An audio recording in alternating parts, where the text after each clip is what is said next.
এই একটা কাচ্চি বিরিয়ানি আর একটা বুরহানি নিয়ে এসো যাও। আচ্ছা স্যার, দিতাছি। ওই, এই টেবিলে বাড়ি রাখছস কে? লয়ে যা আনতে। আরে এই বাটি আমারই। ও, এই বাড়ি আপনার? বাড়িতে মনে হইতাছে খাবার বাসা থেকে আনছেন, আবার দেখি এইখানেও কাচ্চি বিরিয়ানি অর্ডার করছেন। বুঝলাম না স্যার। বাসা থেকে প্রতিদিন সাদা ভাত আর তরকারি দেয়, একই খাবার খাইতে খাইতে আমি বোরিং হয়ে গেছি। ভাই আপনিই বলেন, একই খাবার কি প্রতিদিন খাওয়া যায়? আর এই জন্যই আজকে হোটেলে আসলাম ভালো কিছু খাইতে। তুমি তাড়াতাড়ি যাও, কাচ্চি নিয়ে আসো। আর একটা কাজ করো, এই বাড়ির বাটি ফালায়া বাড়িটা পরিষ্কার করে নিয়ে আসো। ঠিক আছে স্যার, বাড়িটা দেন। এই যে নাও বাড়িটা। রোমান ভাই, খাইছেন তো ভালোভাবে? ও ভাই, আলহামদুলিল্লাহ অনেক ভালো খাইছি। যাক, কাকিরে হাসপাতাল থেকে বাসায় আনছেন না? ও ভাই, আনছি। আপনার কথা অনেক পেশাল পারে। আপনি যদি তখন টাকাটা না দিতেন, কি যে বিপদে পড়তাম ভাই। আরে আমি কি করছি, সব তো ওই আল্লাহর ইচ্ছা। আর আপনার ভাগ্য ভালো, এজন্য কাকি বেঁচে ফিরছে। তা তো আছেই। আর ভাই, আপনার টাকাটা দিতে একটু দেরি হবে, কারণ ভাই ডাক্তার বলছে সামনের মাসে মায়ের আর একটা চেক আপ করতে হবে।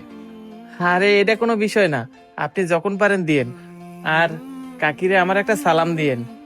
আচ্ছা ভাই, তাহলে আমি আসি। ভাই আপনার বিলটা কত হইছে?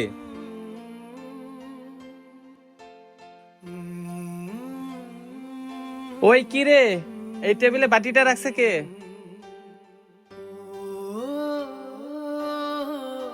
মহাজন, এটা তো একটা কাস্টমারের বাড়ি। কাস্টমারের বাটি মানে? বাটিটা এদিকে নিয়ে আয় তো। আচ্ছা।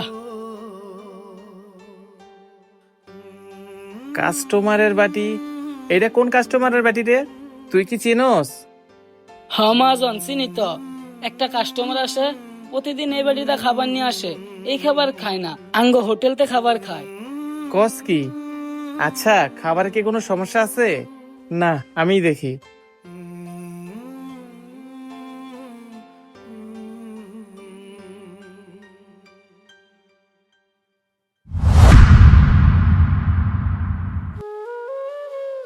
ভাই, আপনার জন্যই ওয়েট করতেছিলাম।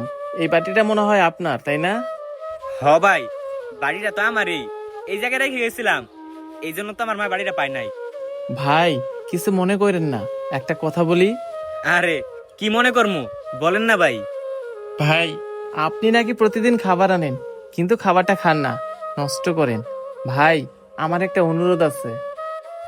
অনুরোধ? কি অনুরোধ? আপনি এই খাবারগুলো নষ্ট না কইরা এই খাবারগুলো আমাকে দিবেন। আপনাকে দিয়ে দিব? আপনি এই খাবার দিয়ে কি করবেন? ভাই, আপনি ওইসব কিছু বুঝবেন না। আপনি আমার এই খাবারটা দিয়ে যায়েন, আর এই খাবারের বিনিময়ে আপনি আমার হোটেল থেকে যা মন চায় খেয়ে যায়েন। কি? এই খাবারের বিনিময়ে আপনি আমাকে প্রতিদিন খাবার খাওয়াবেন? আমি তো প্রতিদিনই খাবার আনি, নিয়ে নিয়েন। আচ্ছা ঠিক আছে ভাই, আপনি তাহলে খান। হ্যাঁ মা, আমি লাঞ্চ টাইমে বাইরে বেরোইছি, 5টায় ছুটি হইলে আমি তাড়াতাড়ি বাসায় চলে আসবো। এই ভাই শুনেন। কি ভাই, কিছু বলবেন? ভাই, বাড়ি হাতে কোথায় যাইতেছেন? এই তো ভাই, লাঞ্চ করতে যাইতাছি। ভাই, আপনার না লাঞ্চ করার জন্য বাসা থেকে খাবার নিয়ে আসেন, তাহলে লাঞ্চ করার জন্য এদিকে কোথায় যান? আরে ভাই, ডাল ভাত খাওয়া বাদ দিছি। ডাল ভাত খাইতে খাইতে আমার আর ভাল লাগে না। পাশের একটা হোটেল আছে, উনিই যাই। হোটেলে যান? আপনার না বাসা থেকে ডেলি খাবার নিয়ে আসেন, তাহলে ওই খাবার আপনি কি করেন? আরে ভাই, আপনার এত কিছু জানি লাভ নাই। আপনি চলেন আমার সাথে, আপনার আমি ফ্রিতে খাওয়ামু। ফ্রি খাওয়াবেন মানে? আপনি আমার সাথে মজা করতেছেন? আরে ভাই, আমি আপনার সাথে মজা করবো কেন? আপনি চলেন আমার সাথে, আমি আপনার আজকে ফ্রিতে খাওয়ামু। ঠিক আছে, চলেন। ভাই, আজকে মা পিঠা বানাইছে, তাই আপনার জন্য নিয়ে আইছি। পিঠা? ভাই, আপনারা অনেক ধন্যবাদ। বসেন, বৈশা খাবার খান। হ, খাইতেই তো আসলাম, তবে সাথে করে একজন গেস্ট নিয়ে আইছি। আচ্ছা সমস্যা নাই, বসেন, বসে খাবার খান, যা মন চায় অর্ডার করেন। আচ্ছা ঠিক আছে, আসেন ভাই। দেখছেন, আপনারা কইলাম না, যা চামু তাই দিব। এই অঙ্কন, দেখতো ওই টেবিলে কি লাগে।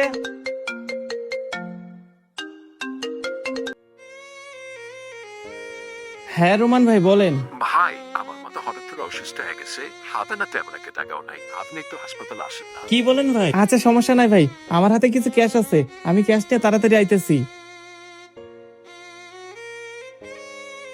এই অঙ্কন, হোটেলের দিকে একটু দেখিস, আমি একটু মেডিকেলে যাইতেছি। আচ্ছা মহাজন, ঠিক আছে, যান দেখ মনে। স্যার, কি দিমু আপনাদের? অর্ডার তো ভাই দিমই, তবে তোমার মালিক কই? তোমার মালিক রেখে এই বাটিটা দিয়ে আসো। স্যার, মহাজন তো মেডিকেলে গেছে, আজকে এই খাবার লাগবো না, আপনি কিনা খান। তোমার মালিকের জন্য খাবার আমি এত কষ্ট করে নিয়ে আসলাম, এখন কি খাবার আমি কিনা কেমন নাকি? যাও গিয়ে বিরিয়ানি নিয়ে আসো। মহাজন তো আমারে কিছু বললা যায় নাই, হ্যার অনুমতি ছাড়া আমি আপনারে ফ্রিতে খাবার দিব না। আরে ভাই, আপনি বুঝতেছেন না কেন?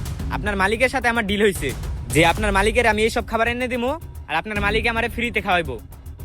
এই যে আজকে যে আমি খাবারটা নিয়ে এলাম, এই খাবারটা যদি তোমার মালিকের না খায় তাহলে কি খাবারটা নষ্ট হইব না? স্যার, আপনি তো এই খাবার প্রতিদিন নষ্টই করতেন, আমার মালিককে যে কি ভুলভাল বুঝায় এই খাবার খাওয়ান। যাই হোক, আমি আপনারে ফ্রিতে খাবার দিতে পারবো না, আমার মালিককে যে কি ভুলভাল বুঝায় ফ্রিতে খাওয়ান খান। যাই হোক, আমি আপনারে ফ্রিতে খাওয়ান দিতে পারবো না। তুমি তো কিছুই বুঝো না। তুমি কি জানো তোমার মালিকের কাছে কই আমি তোমার চাকরি যখন যখন খাইলাইতে পারি? ভাই, কি যে কন না ভাই, এই এক বাটি খাওয়ানো লেগে আমার চাকরি চলে যাইবো। হ্যালো মাজন। অঙ্কন, ওই লোকে কি আজকে আইছে? হ মাজন আইছে। ওই লোকে কি সাথে করে খাওয়ান আনছে না? হ মাজন। আচ্ছা, তুই একটা কাজ কর, ওই লোকের কাছ থেকে খাবারটা নিয়ে রাইখা দে। আমার আজকে একটু রাত হবে তো, আমি রাইতে এসে খাবারটা খামুনে। ভাই, বাটিটা দেন, আমি আপনারে খাবার দিতেছি। কে ফোন দিছিল? এখন আবার আমারে ফ্রিতে খাওয়ান দিতেছেন? মালিক ফোন দিছিল, হ্যাঁ নাকি রাইতে আইবো, রাইতে আইসা এই খাবারটা খাইবো। সকালের রান্না করা খাবার উনি আইসা রাত্রে খাইবো? এই খাবারের ভিতরে এমন কি আছে? উনি এত বড় হোটেলের একটা মালিক, উনার যখন যা ইচ্ছা তাই খাইতে পারে। তারপরেও কেন উনার আমার মার হাতের রান্না খাওয়া লাগবো? আমি তো ঠিক মতো আমার মার হাতের রান্না খাইতে পারি না। উনার বয়স হয়েছে, কি না কি রান্না করে, কখনো লবণ কম দেয়, কখনো তেল কম দেয়, কখনো আবার লবণ বেশিও দেয়। আমি শুধু আমার মার মন রক্ষাতেই এই খাবারগুলো নিয়ে আসতাম। আপনার মাহাজন যখন আমার ফ্রি খাবারের কথা কইলো, তখন তো আমি খুব মজা মজা করে খাইতাম। এখন তো আমার বিষয়টা স্বাভাবিক মনে হইতেছে না, কিছু তো একটা রহস্য আছেই। ভাই, আমিও যখন ফ্রি খাবারের কথা শুনছি, বিষয়টা আমারও স্বাভাবিক মনে হয় নাই, কিন্তু এই রহস্যের ব্যাখ্যা তো আমি দিতে পারবো না, এই রহস্যের ব্যাখ্যা মহাজন দিতে পারবো। আমারে মহাজন খাওয়ান দিতে কইছে, আমি খাওয়ান দেই। আপনার যদি কিছু জানার থাকে মহাজনের তে জান না লইন। হ্যাঁ, এই ব্যাপারে তোমার মালিকের সাথে আমার কথা বলতে হবে। যাও, তুমি গিয়ে খাবার নিয়ে আসো।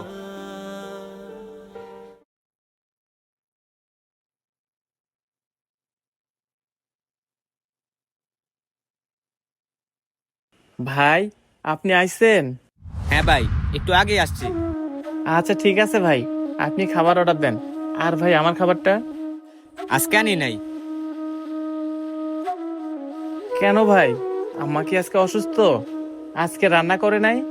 আমার মায়ের হাতের রান্না নিয়ে আপনার কিসের এত কৌতূহল?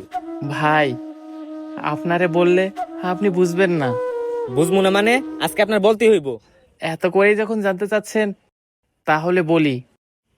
যখন আমি অনেক ছোট ছিলাম, তখন না আমার মা মইরা যায়। আমার মায়ের চেহারাটা না আবার ঝাপসা ঝাপসা মনে আছে, কিন্তু আমার মায়ের রান্নার স্বাদ না আমি তো ভুলেই গেছি।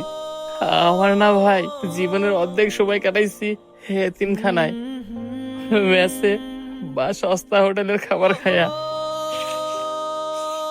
আর যখন বড় হইলাম, তখন এই হোটেলের ব্যবসা শুরু করলাম। তখন থেকে আমার এই হোটেলের তেল মশলাযুক্ত খাবার খেয়ে সকাল দুপুর রাত কাটাইতাম। জানেন ভাই, এই হোটেলে 1000 জন মানুষের জন্য রান্না হয়, কিন্তু সেই রান্নায় কোনো মায়া নাই, আছে শুধু ব্যবসা। আমি যখন প্রথম আপনার মায়ের হাতে রান্না করে খাবারের স্বাদ পাইছিলাম, তখন ওইখানে কোনো দামি মশলার ঘ্রাণ ছিল না, ওইখানে ছিল একটা মায়ের আঁচলের ঘ্রাণ, সন্তানের প্রতি একটা মায়ের ভালোবাসার ঘ্রাণ। আমি না ওই খাবারের লোভ সামলাইতে পারি নাই। এক নোকটা যখন মুখে দিছিলাম, তখন আমার মনে হচ্ছিল আমার মা কোথাও যায় নাই, রান্নাঘরে দাঁড়ায়া আমার জন্য মমতার সাথে রান্না করে পাঠাইছে। ভাই, আমি জীবনেও আমার মায়ের হাতে রান্না খাই নাই। আপনি দয়া করে আমার এই আদর থেকে বঞ্চিত করেন না ভাই। আপনি দয়া করে প্রতিদিন আমার জন্য খাবারটা আইনেন ভাই। ভাই, আমি তো বিষয়টা জানতাম না, আপনি তো আমার বললেই পারতেন, আমি তো আপনার এমনি এমনি খাওয়াইতাম। ভাই, আপনারা বইলে তো কোনো লাভ হইতো না ভাই, কারণ আপনি তো মায়ের মর্যাদা দিতে জানেন না। আপনি যদি মূল্যই বুঝতেন তাহলে তো মায়ের কষ্ট করে রান্না খাইতেন, ফালাই দিতেন না। তবে ভাই একদিন কিন্তু মা থাকবে না, তখন বুঝবেন মা ছাড়া এ জীবনের কোনো মূল্য নাই। তাই ভাই মা থাকতে মায়ের মর্যাদা দিতে শিখেন। বর্তমানে অনেক ছেলে মেয়ে আছে যারা বড় হয়ে মা বাবা সম্মান দিতে জানে না, মা বাবার মর্যাদা বোঝে না। তাদের উদ্দেশ্যে একটা কথাই বলি, মা বাবা যখন থাকবে না তখন বুঝবেন মা বাবার মূল্য কতখানি। আমাদের ভিডিওটি আপনাদের কাছে কেমন লাগলো? ভালো লাগলে অবশ্যই শেয়ার করে দিবেন। ধন্যবাদ।